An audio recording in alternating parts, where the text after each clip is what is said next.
Assalamualaikum warahmatullahi wabarakatuh. Allahu Akbar, Allahu Akbar, Allahu Akbar. La ilaha illallah, wallahu akbar. Allahu Akbar, walillahil hamd. Alhamdulillah, alhamdulillahilladzi hadana li hadza wa ma kunna linahtadiya laula an hadana Allah. Laqad ja'at rusul rabbina bil haqq wa nuduhu antilakumul jannatu uritumuha bima kuntum ta'malun. Allahumma rabba Jibril wa Mikail wa Israfil alimil ghaibi wa syahadah, anta tahkumu bainal ibadi fima kanu fihi yakhtalifun. Ihdini lima ikhtalafu fihi minal haqqi bi'idhnik, innaka tahdi man tasha'u ila siratim mustaqim. Asyhadu an la ilaha illallah wahdahu la syarikalah wa asyhadu anna Muhammadan abduhu wa rasuluh. Allahumma sholli wa sallim ala Muhammad sholatan wa salaman daimaini mutalazimaini illa yaumil qiyamah. Ma'asyiral muslimin rahimakumullah. Usikum wa nafsi wa iyaya bitaqwallahi faqad fazal muttaqun wa tazawwadu fa inna khairaz zati taqwa. Allah ta'ala fil Qur'anil Karim, fa'a'udzu billahi minasyaitonir rajim. Ya ayyuhan nasu u'budu rabbakumul ladzi khalaqakum wal ladzina min qablikum la'allakum tattaqun. Allahu Akbar, Allahu Akbar, Allahu Akbar. La ilaha illallah, wallahu akbar. Allahu Akbar, walillahil hamd. Jamaah sholat Idul Adha 1441 Hijriah rahimakumullah. Tiada ungkapan yang lebih mulia di pagi yang cerah ini kecuali kita mengagungkan asma dan Allah dengan takbir, tahmid, tahlil sebagai wujud seorang hamba yang tiada daya dan kekuatan kecuali atas pertolongan dan rahmatnya dan atas anugerah Allah yang dilimpahkan kepada Nabi Ibrahim alaihissalam dan keluarganya yang lulus ujian atas perintah Allah yang ditugaskan, yang diperintahkan kepadanya. Untuk itu jamaah rahimakumullah, sudah selayaknya di pagi yang cerah seperti ini, di celah-celah kita merasa takut dan khawatir adanya pandemi 19 ini, COVID-19 ini, tetap kita melaksanakan sunnah mu'akkad, yaitu sholat jamaah, sholat Idul Adha sebagaimana yang kita laksanakan ini.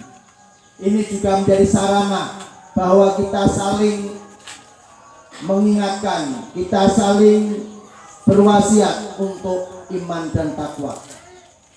Artinya jamaah rahimakumullah, sekalipun dalam kondisi pandemi COVID-19 yang diliputi atau meliputi perasaan kita khawatir dan takut, tetap kita agungkan asma dalam Allah, kita laksanakan sholat jamaah, sholat Idul Adha, dan sekaligus nanti melaksanakan ibadah kurban. Sebab itu semua sebagai sarana untuk menuju ke takwa. Satu bekal yang tidak akan lengkang oleh panas, tidak akan lapuk oleh hujan adalah takwa. Ini jamaah rahimakumullah. Dan sebaik-baik bekal menghadap Allah adalah takwa. Harta kekayaan penting, pangkat dan kedudukan perlu, istri, suami, anak yang membanggakan itu perlu. Namun itu semua hanya sebagai sarana untuk menuju takwa. Bahkan kalau itu semua tidak dikelola sebagaimana mestinya, bisa menjadi sebaliknya, mendatangkan kesengsaraan dan kecelakaan. Harta yang melimpah namun tidak mendatangkan jiwa untuk dermawan, tidak mustahil mendapatkan derajat bakhil. Demikian juga pangkat dan kedudukan kalau tidak dilandasi oleh iman takwa, mendapat julukan dia adalah bisa koruptor, bisa arogan, bisa merasa baik dan menang sendiri. Demikian juga istri dan anak bisa menimbulkan, mengesampingkan Allah daripada istri dan anak-anak kalau tidak dilandasi iman dan takwa. Sebagaimana sabda Rasul, yatba'u maitu salatin, mayat itu diantar ke kubur oleh 3 rombongan besar. Fayarji'u isnan, yang 2 akan meninggalkan si mayat, yaitu untuk pulang kembali. Wayat wahid, dan 1 menyertai mayat di kubur.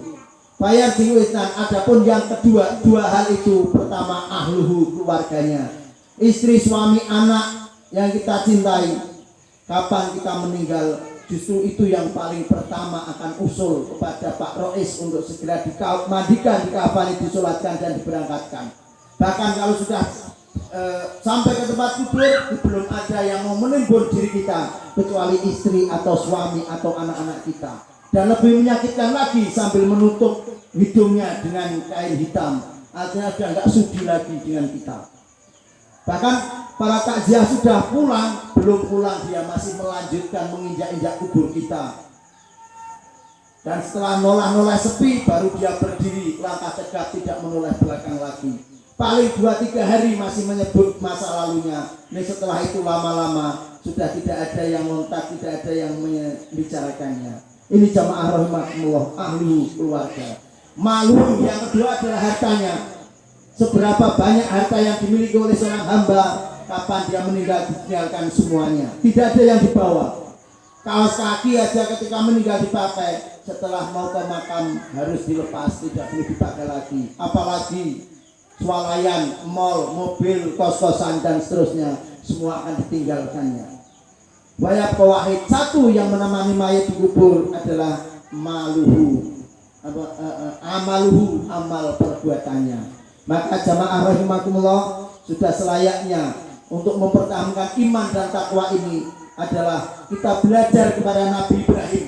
Di dalam surat As-Saffat surat 37 ayat 99, Nabi Ibrahim menyampaikan, inni dzahibun ila rabbi sayahdin. Ya Allah, saya menyadari di bawah kolong langit, di atas belahan bumi ini, dzahibun, hanya seorang musafir, hanya seorang yang berpergian. Ila Rabbi, tujuanku adalah pulang ke tempatmu, pulang ke rumahku, yaitu Engkau ya Allah.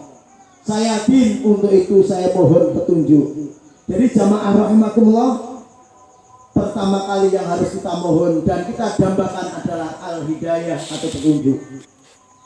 Apalagi dalam kondisi pandemi COVID-19 seperti ini, kalau tidak dilandasi menyadari bahwa hidup ini adalah perjalanan menuju ke ilahi Rabbi, maka dia akan ketakutan 100%. Dia tidak mau ke masjid, bahkan tidak mau ibadah karena ketakutan. Saking ketakutannya sampai tidak berbuat apa-apa. Ini jamaah rahimakumullah. Memang kita harus menjaga kesehatan, karena bagian dari perintah Islam adalah ada 5 pilar besar yang harus dijaga. Antara lain adalah jiwa, hifdzul nafs. Harus menjaga jiwa, yaitu tidak boleh sembrono urusan sakit ke arah mati. Ini jamaah rahimakumullah. Tapi ada yang lebih penting lagi sebelum itu sebetulnya untuk menjaga jiwa, bukan dari sakit, karena banyak orang yang sakit tidak jadi mati atau belum jadi mati. Namun banyak orang yang mati tidak harus dengan sakit. Yaitu apa? Kita taat aturan selain COVID-19, yaitu ketika kita di jalan raya harus memakai helm.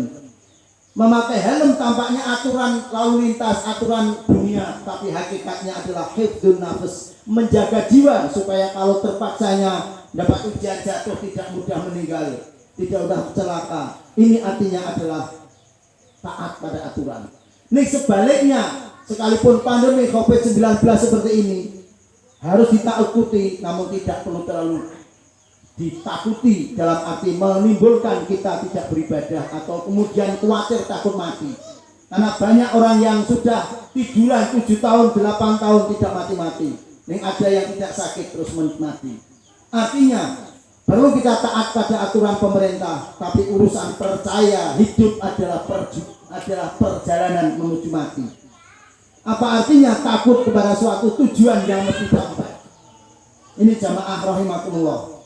Maka pertama kali landasannya iman dan takwa. menjaga diri dan takut kepada kematian bukan karena ketidakimanan. Maka hal-hal yang mengesampingkan atau menjadikan kita kurang iman kita singkirkan. Perlu kita taat kepada itu semua, tapi tidak perlu takut. Ini jamaah rahimakumullah. Sangat ironi kalau kita takut 100%. Di pasar-pasar itu ada media uang untuk tukar, untuk beli barang, untuk tukar barang. Itu pun tidak dilarang di sana. Padahal mereka pasar kesannya kotor, namun tidak dilarang. Dan kenapa? Orang yang datang ke tempat jamaah, orang yang sudah bersih, orang yang sudah berwudu, bahkan niatnya berdoa mendekatkan diri kepada Allah, mohon ampun, mohon rahmat, mohon perlindungan, malah kesannya banyak yang dilarang. Untuk itu jamaah rahimakumullah, bagaimana Islam menangkap itu semua? Rasulullah sudah memberi pelajaran pada kita, asbagil wudu'a. Menangkap pesan-pesan COVID cocok dengan Islam, tetapi cukup lebih dulu Islam dibanding COVID ini, yaitu sempurnakan wudhumu. Ini jamaah rahimakumullah.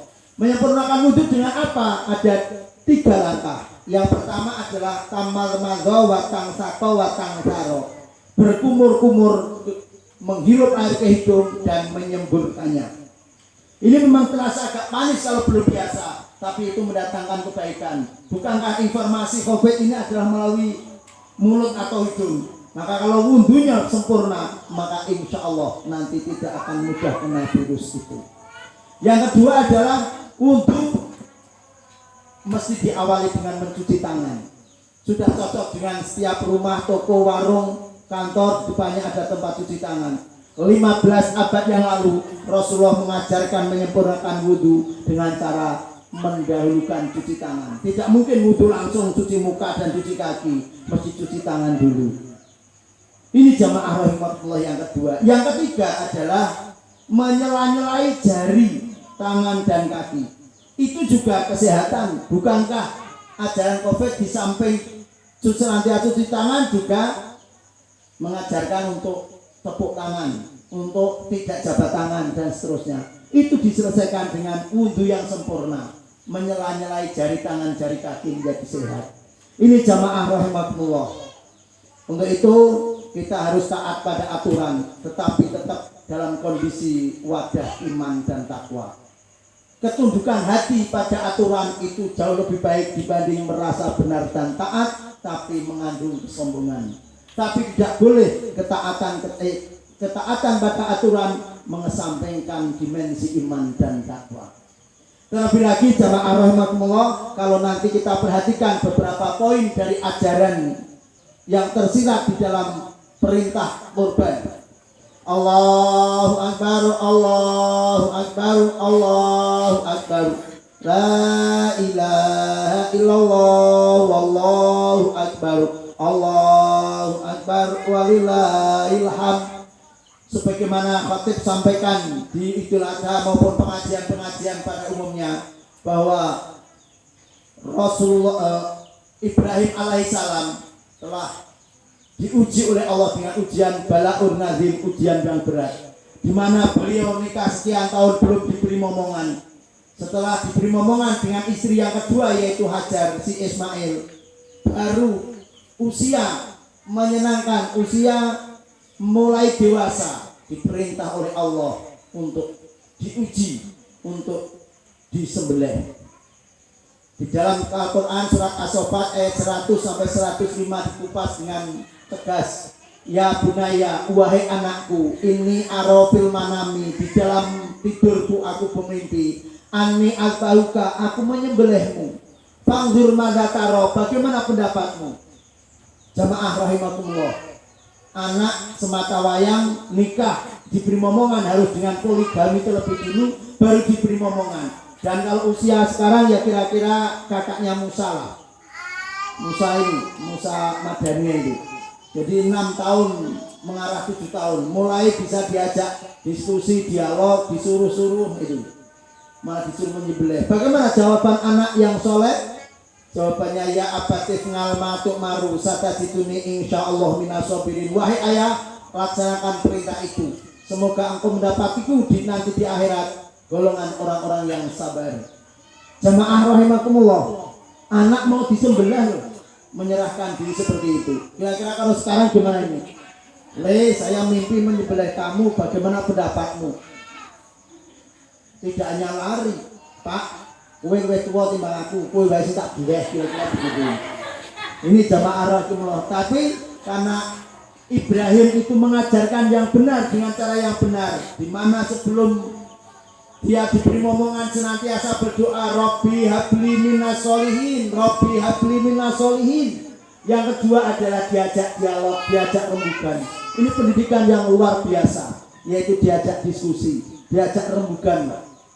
Ini jamaah rahimakumullah, pelajaran yang kita tangkap pertama adalah iman takwa, pelaksanaan itu bersandarkan kepada Allah. Yang kedua adalah kita musyawarahkan, kita rembuk baiknya gimana. Anak mau disembelih aja diajak musyawarah, apalagi menentukan nasib yang lainnya. Maka yang kedua adalah musyawarah, rembugan demi nasib anak sekalipun. Yang ketiga jamaah rahimakumullah, penyembelihan itu mesti mengandung pengorbanan. Artinya tidak ada orang sukses tanpa sebuah pengorbanan. Jamaah rahimakumullah, anak-anakku sekalian, untuk meraih sukses tidak bisa kita hanya dengan santai dan tenang biasa saja. Perjuangan yang keras. Apalagi jamaah rahimakumullah, dari segi ekonomi, dari segi politik, sosial, budaya sekarang ngeri. Dari segi budaya luar biasa. Sekarang kesan untuk nyantri, kesan untuk mengamalkan ajaran agama seakan-akan itu adalah pekerjaan yang diolok-olok, atau sebaliknya perilaku yang di luar itu, entah itu narkoba, entah itu pelanggaran-pelanggaran aturan yang lain semakin marah. Di celah-celah di sisi lain adalah ekonomi semakin berat. Ini perlu perjuangan, itu perlu pengorbanan jamaah rahimakumullah. Anak-anak saja ini SD TK anak panti harus belajar untuk infak. Tampaknya tadi memasukkan, itu belajar dari menyembelih jiwa. Punya uang 2000 mau untuk jajan, kasihkan kotak infak tadi. Ini belajar untuk menyembelih. Yang di sebelah bukan hanya binatang, tapi jiwa kebinatangan yang ada di dalam diri kita. Ini jamaah rahimakumullah. Sekali lagi kesimpulan dari khutbah pagi ini cukup sederhana. Yang pertama adalah kita menyadari dulu nggak ada, sekarang ada, suatu saat pasti nggak ada lagi. Kita hidup ini sebuah perjalanan, harus berbekal kepada al-hidayah atau petunjuk. Yang kedua adalah untuk menangkap itu kita laksanakan perintah-perintah Allah dengan semestinya. Yang nanti akan yang ketiga mendapatkan hikmah, berani berkorban, berani untuk menegakkan kebaikan dan keadilan. Ini saja jamaah rahimakumullah, mari kita akhiri dengan doa. Semoga doa pinta kita, upaya kita, Allah serta mendengar dan mengabulkan segala doa dan pinta kita. Baik keluarga, masyarakat bangsa dijauhkan, segera diselesaikan dari persoalan pandemi COVID-19 ini, serta diberi jalan keluar yang terbaik untuk menuju menjadi masyarakat yang baldatun thayyibatun wa rabbun ghafur. A'udzubillahi minasyaitonir rajim. Bismillahirrahmanirrahim. Allahumma shalli wa sallim ala Muhammad wa ala alihi wa sahbihi ajmain. Allahumma lakal hamdu kama yanbaghi li jalali wajhika wa li 'azimi sultanik. Rabbana zalamna anfusana wa illam taghfir lana wa tarhamna lanakunanna minal khasirin. Rabbana 'alaika tawakkalna wa ilaika anabna wa ilaikal masir. Rabbana la taj'alna fitnatan lil ladzina kafaru waghfir lana Rabbana innaka antal azizul hakim. Rabbana taqabbal minna innaka antas samiul alim wa tub alaina innaka antat tawwabur rahim. Rabbana ighfir lana wa li walidaina warhamhuma kama rabbayana shighara. Rabbana anzil alaina ma'idatan minas sama'i takunu lana ayatan li awalina wa akhirina wa ayatan minka warzuqna wa anta khairur raziqin. Rabbana hab lana min azwajina wa dzurriyyatina qurrata a'yun waj'alna lil muttaqina imama. Rabbi ij'al hadza baladan aminan warzuq ahlahu minas samarat man amana minhum billahi wal yaumil akhir. La ilaha illa anta subhanaka inni kuntu minadz zalimin. Ya Allah, ya Tuhan kami, di pagi yang cerah ini, sembari mentari memancarkan ke alam semesta raya ini, kami bersimpuh di hadapan-Mu, sembari menengadahkan tangan, memanjatkan puji dan syukur kehadirat-Mu atas limpahan rahmat dan kasih sayang-Mu, seiring bertakbir mengagungkan asma-Mu, memuji-Mu, memuliakan-Mu, serta sebagai ungkapan rasa rendah diri di hadapan-Mu, serta mohon ampun dan rahmat-Mu. Untuk itu ya Allah, ampunilah dosa dan kesalahan kami, dosa kesalahan kedua orang tua kami, guru-guru kami, orang-orang yang telah berjasa terhadap kami, baik yang masih hidup di dunia ini maupun yang telah Engkau panggil di sisi-Mu. Ya Allah, saudara-saudara kami yang bisa menunaikan ibadah haji pada tahun ini, terimalah ibadah haji dan umrohnya, dan pulangkan ke tanah keluarganya, ke tanah airnya dengan selamat sejahtera, membawa oleh-oleh haji mabrur. Demikian juga kami yang tertunda ibadah haji kami ini ya Allah, tidak maksud dan kehendak kami, tapi kondisi dan aturan yang menelikung kami. Untuk itu ya Allah, janganlah Engkau jadikan ketidakberangkatan saudara-saudara kami untuk menunaikan ibadah haji tahun ini karena ketidaktahuannya, karena ketidakmauannya, apalagi karena pembangkangannya. Tapi Engkau yang maha tahu ya Allah, terimalah ibadah hajinya sebelum berangkat haji ini. Demikian juga Bapak Ibu saudara-saudara kami yang menunaikan ibadah korban di hari-hari ini ya Allah. Untuk itu terimalah sebagai rasa syukur dan taatnya. Dengarkan, kabulkan segala doa dan pintanya. Gantilah rezekinya dengan rezeki yang halalan thayyibah, lebih banyak dan barokah, untuk bekal ibadah, untuk infak sedekah jariah, untuk biaya sekolah dan kuliah, bahkan untuk ke Mekah Al-Mukarramah, Madinatul Munawwarah. Ya Allah, selamatkan bangsa kami dari perpecahan, selamatkan kami dari perang saudara ya Allah. Segera selesaikan, cabutlah ujian cobaan-Mu COVID-19 ini, menjadikan kami tidak bisa beribadah di masjid-Mu dengan khusyuk, dengan tekun. Kami merasa rindu dengan rumah-Mu ya Allah, rindu dengan Ka'bah-Mu itu ya Allah. Untuk itu segera cabutlah semua ini, agar kami bisa ibadah dengan tekun dan khusyuk, serta bisa membimbing, mengasuh, mendidik, mengajar anak-anak kami dengan semestinya, agar punya masa depan lebih cerah dibanding kedua orang tuanya.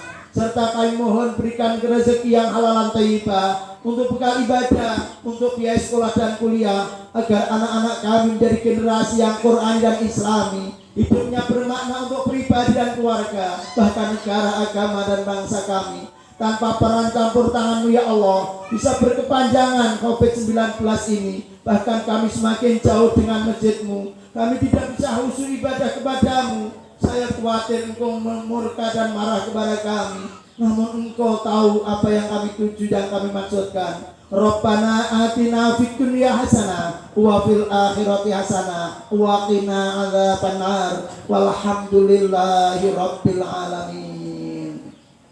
Allahu akbar, Allahu akbar, la ilaha illallah, wallahu akbar, Allahu akbar, walillahil hamd. Terima kasih jamaah rahimakumullah. Nanti sekalipun ini sudah sholat Id, ada kebebasan, boleh Jumatan dan boleh tidak Jumatan. Tetapi Madania tetap menyelenggarakan sholat Jumat di lantai 2. Nomor 2, monggo sekarang, monggo Bapak Ibu jamaah untuk menikmati sarapan pagi bersama di Madania. Assalamualaikum warahmatullahi wabarakatuh.